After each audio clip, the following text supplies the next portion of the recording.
मेरे साथ पूरा पैनल है। बीजेपी के राज्यसभा के सांसद सुधांशु त्रिवेदी मेरे साथ जुड़ रहे हैं, वरिष्ठ पत्रकार राहुल देव जुड़ रहे हैं, पंकज शर्मा जी जुड़ रहे हैं, समाजवादी पार्टी के अनुराग भदौरिया जुड़ रहे हैं, आम आदमी पार्टी से राजेश गुप्ता जुड़ रहे हैं। सुधांशु जी को ऑडियो जा रहा है गरिमा जी? जी, मैं बिल्कुल नहीं, मैं अभी वो बाद में, मैं बिल्कुल विपक्ष के पास जा रहा हूं। विपक्ष के कौन कौन से लोग जुड़े हैं जरा आ जाइए। राहुल देव और Rajesh Gupta ji. Rajesh Gupta ji, it's high time. Sudhanshu Trivedi ji जुड़ रहे हैं next 30 seconds. It's high time. Rajesh Gupta ji, एक समय था जब आम आदमी पार्टी खड़ी हुई थी कांग्रेस के खिलाफ, है ना?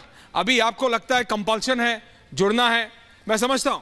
अभी आप अपनी पेचीदगियों से गुजर रहे हैं, आपको लग रहा है भाई के कविता के अरेस्ट होने के बाद अरविंद केजरीवाल ना अरेस्ट हो जाएं, आपके नेता इधर उधर आपस में यहां वहां मीडिया वालों से भी हर जगह बात चल रही, भैया क्या तुम्हारे पास कुछ जानकारी है, क्या हो रहा है, क्या हो रहा है? वहां ईडी के सूत्रों से खबर चल रही है कि के कविता, वो सारी सब चीजें चलती हैं, ठीक है। बट आप मुझे बताइए राहुल देव जी, आपने पहले भी कहा कि ये कौन है जो ये कमेंट्स देता है, इसका क्या मतलब है? हिंदू धर्म में शक्ति शब्द होता है, हम शक्ति से लड़ रहे हैं, एक शक्ति से लड़ रहा है। What is this Rahul Dev ji? What is this? मतलब इसके पीछे मतलब ऐसा नहीं है कि इसमें किसी ने 1 और 1 11 किया हो, वो कहना कुछ और चाह रहे हो, कह कुछ और गए, कुछ नहीं, उन्होंने बहुत क्लैरिटी से बोला है। Starting with you sir, Rahul Dev ji. देखिए, सच्चाई जो मैं समझता हूं वो यही है कि उन्होंने जो कहा वो ठीक से कहा नहीं, पूरी बात नहीं की, और इसलिए उनकी बात का गलत अर्थ निकालने का अवसर सबको मिल गया है। अच्छा, कोई भी बच्चा भी जो राजनीति में है भारत में, डीएमके के नेताओं को छोड़कर, वो इस जानबूझकर शक्ति से लड़ने की बात, हिंदू धर्म में जो शक्ति है उससे लड़ने की बात ना तो सोच सकता है ना कह सकता है बस। और तो ये मैं तो ये मानता ही नहीं। आप इसको जो भी लें और जो पूरा आख्यान बना रहे हैं आप सर, मैं लेकिन बना ये सच्चाई यही है कि उन्होंने वो पूरा वाक्य नहीं कहा। नहीं, आपने जो बातें कही मैं उसके आधार पे कह रहा हूं कि वो उनके मन में हिंदू धर्म में जिस शक्ति की उपासना की जाती है उस शक्ति से लड़ने का भाव था या विचार था, ये असंभव है। और इसका उन्होंने जवाब भी दिया है, उन्होंने एक पूरा बयान दिया है फेसबुक पर, अपना एक उन्होंने टिप्पणी दी है कि उनका असली मतलब क्या था, किस शक्ति से लड़ रहे हैं वो। तो मैं समझता हूं कि ईमानदारी का तकाजा ये है ऐश्वर्य कि आप उन्होंने जो कहा वो भी सुनाएं और उसका जो उन्होंने स्पष्टीकरण दिया है फेसबुक पर वो भी सुनाएं, ताकि साफ हो जाए कि उनका मंतव्य क्या था। सर, सुधांशु जी आ रहा हूं, लेकिन राहुल देव जी, स्पष्टीकरण नीतीश कुमार ने भी दिया था, मैं वो भी नहीं माना था। बीजेपी ने नीतीश कुमार से अलायंस कर लिया, वो जनता बताएगी कौन सही कौन गलत। लेकिन मैं आपको बता रहा हूं सर, जब कोई रियली ये बोलेगा, सर राहुल गांधी 50 साल के आसपास के व्यक्ति हैं, 5 साल के नहीं सर। कोई बच्चा अगर इधर उधर करे ना, वो देश के प्रधानमंत्री बनना चाहता है। And this the words used by him sir. आप कह सकते हैं कि ऐश्वर्या वो कहना कुछ और चाहते थे, वो अंग्रेजी में सोच रहे थे, हिंदी में ट्रांसलेट नहीं हुआ। पंकज जी भी 10 और बहाने देंगे, बट राहुल सर, इलेक्शन का सीजन है, अनाउंस हो चुका है, आप ये शब्द इस्तेमाल करेंगे, हिंदू धर्म में शक्ति शब्द होता है, हम शक्ति से लड़ रहे हैं। आप मुझे बताइए, मैंने इसमें एक शब्द राइट लेफ्ट नहीं किया। अब बाद में समझ आ जाए गलती, में पूरा मतलब एक्सप्लेन कर लूं, गलती मांग लूं, माफी मांग लूं। Sir, sometimes the reality comes out Rahul ji. अब जो नीतीश कुमार ने विधानसभा और विधान परिषद में कहा, सुधांशु जी आज उसे जितना भी सही बोल लें, मैं नहीं मान सकता, क्योंकि उसके पीछे कुछ एक्सप्लेनेशन है ही नहीं। बीजेपी को उस दिन सूट करता था, उन्होंने उस दिन विरोध किया, आज सूट नहीं करा, आज वो बिल्कुल हो सकता है यू टर्न ले ले, या तो वो तो शब्दों के धनी है, मेरे को ही गलत साबित कर दे, लेकिन जनता डिसाइड करेगी सर। नीतीश कुमार उस दिन की अपने स्टेटमेंट को सही नहीं ठहरा सकते। इसी तरह राहुल गांधी इसको जितनी भी बार फेसबुक या ट्विटर पे चले जाएं, इसको नहीं कर सकते सर। यह कहना कि हिंदू धर्म में शक्ति शब्द होता है और हम शक्ति से लड़ रहे हैं, एक शक्ति से लड़ रहे हैं, what else is required to explain Rahul ji? Sudhanshu ji आ रहा हूं, एक छोटा सा रिप्लाई ले रहा हूं सर से। राहुल जी, निश्चित रूप से मैं तो कह रहा हूं, उन्होंने एक अधूरी बात की। वो जो कहना चाहते थे, जो मेरी बुद्धि मुझे बता रही है जी, वो जो कहना चाहते थे उसको वो उन्होंने ठीक तरीके से कहा नहीं, वो नहीं कह पाए। अधूरी बात की, उनका वाक्य भी अधूरा था।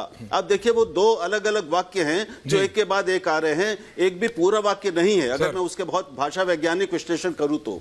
लेकिन इसका यह मतलब निकालना, ये उनकी अपरिपक्वता हो सकती है, वो उनका कच्चापन हो सकता है, मैं ये सब मानने को तैयार हूं, उनसे ये अपेक्षित नहीं है, ये भी सही है।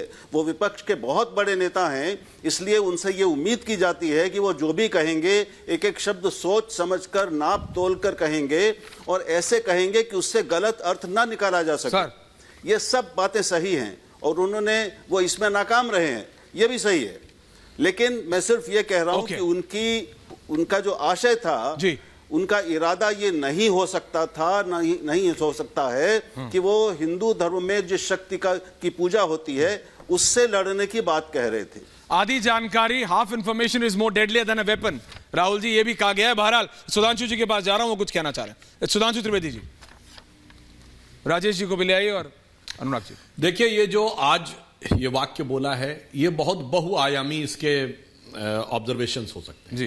पहली बात, एक पार्ट टाइम पॉलिटिशियंस को आप फोर्सबली परिपक्व पॉलिटिशियन नहीं बना सकते, यह बात सिद्ध हो जाती है कि आप कितना भी कोशिश करें। पुराने जमाने में एक कहावत होती थी, बातई हाथी पाइए बातई हाथी पाओ। मतलब जब राजाओं का जमाना होता था तो अगर राजा आपसे खुश हो गया तो आपको हाथी दे देता था और नाराज हो गए तो हाथी के पांव के नीचे कुचल देते थे। आज वास्तविकता में प्रजा ही राजा है, जनता राजा है, तो अपनी बातों के द्वारा लोग ऊपर भी उठ सकते हो, नीचे भी आ सकते हैं। यहां स्थिति क्या है कि कोई नेता हाथी पे चढ़ना ही नहीं चाह रहा, जबरदस्ती 10 लोग उसको कंधे दे दे के चढ़ा रहे हैं, वो बेचारा फिसल के हाथी के पांव के नीचे आ जा रहा है, यह समस्या है। दूसरी बात, इसमें भाषा और भाव की भी समस्या है, क्योंकि देखिए इसमें जो भाव है जानते क्या है, ये कांग्रेस को ये बाईं तरफ से जो कागज आता है ना, कम्युनिस्ट मैनिफेस्टो लिखा हुआ, मैं दर्शकों को बताना चाहता हूं कांग्रेस ने अपनी विचारधारा तो पूरी तिलांजलि दे ली है, वो गांधीवाद वगैरह कुछ नहीं दिखता है। कार्ल मार्क्स की 2 किताबें थी ना, दास कैपिटल और कम्युनिस्ट मैनिफेस्टो, तो आज लेफ्ट साइड से पर्ची आती है वो कम्युनिस्ट मैनिफेस्टो। भाव ही भारत के विरुद्ध का रहता है, भारतीयता का भाव ही नहीं रहता है। फिर उसमें लिखा होता अंग्रेजी में, अब ट्रांसलेट किया जाता है हिंदी में, तो भाषा और भाव दोनों में वो ऐसा अभाव उत्पन्न कर देते हैं कि अपनी सारी की सारी राजनीति का तिरोभाव वहीं पे कर देते हैं। अब मैं एक और बात कहना चाहूंगा, मैं थोड़ा यहां पर राहुल जी की बात से असहमत हूं। यह अनायास निकला बयान नहीं है।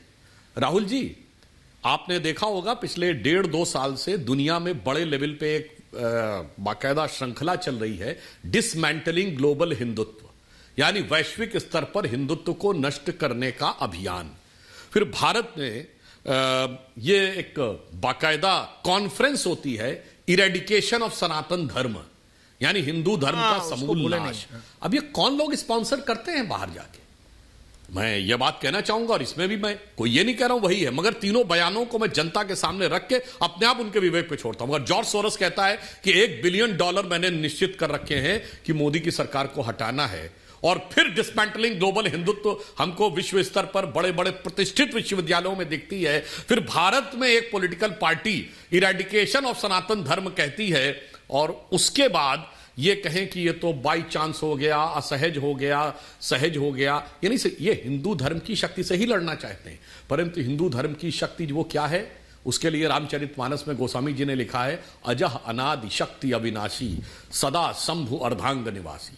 अजह है, कभी उत्पन्न नहीं हुई, अविनाशी है और सदा भगवान शंकर के साथ रहती है। हमारे यहां इसीलिए एक तरफ हमारे प्रधानमंत्री जी हैं जिन्होंने चांद के उस अछूते कोने को जिसको भारत ने छुआ, दक्षिणी ध्रुव को नाम दिया पॉइंट शिव शक्ति, जो नारी शक्ति वंदन संसद से लेके शक्ति का वंदन चंद्रमा की सतह तक कर रहे हैं।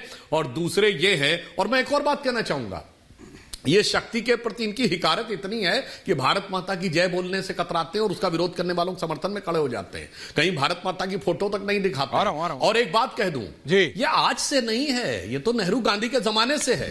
वंदे मातरम का वो हिस्सा जिसको कांग्रेस ने त्याग दिया जिन्ना के दबाव में, मुस्लिम लीग के दबाव में, उसकी एक पंक्ति मैं अपने प्रबुद्ध यहां पर जो पैनलिस्ट बैठे उनको याद दिलाना चाहता हूं। उसकी आगे की लाइन जो हटा दी गई वंदे मातरम से, वो क्या था, अबला केनो कोई तुम्हें बोले, हृदये तुमी मां भक्ति, भुजये तुमी मां शक्ति, तुम दुर्गा दश प्रहर धारणी कमला कमलदर विहारणी।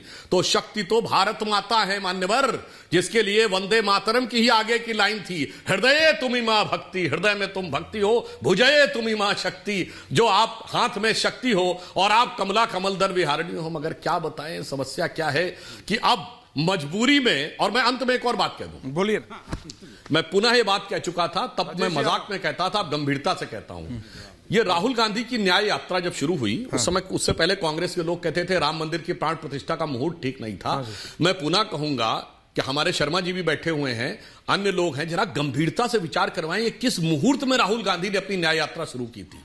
मतलब बर्बादियों का ऐसा जलजला आया है उसके बाद से, और अंत आते आते हिंदू धर्म की शक्ति से लड़ने का बयान दे दिया। मुझे लगता है कोई बहुत मारक दशा में, किसी बहुत मार्केस की दशा में इन्होंने शुरुआत की होगी, और वो भी हो सकता है वामपंथियों के चक्कर में विचारे न किया होगा।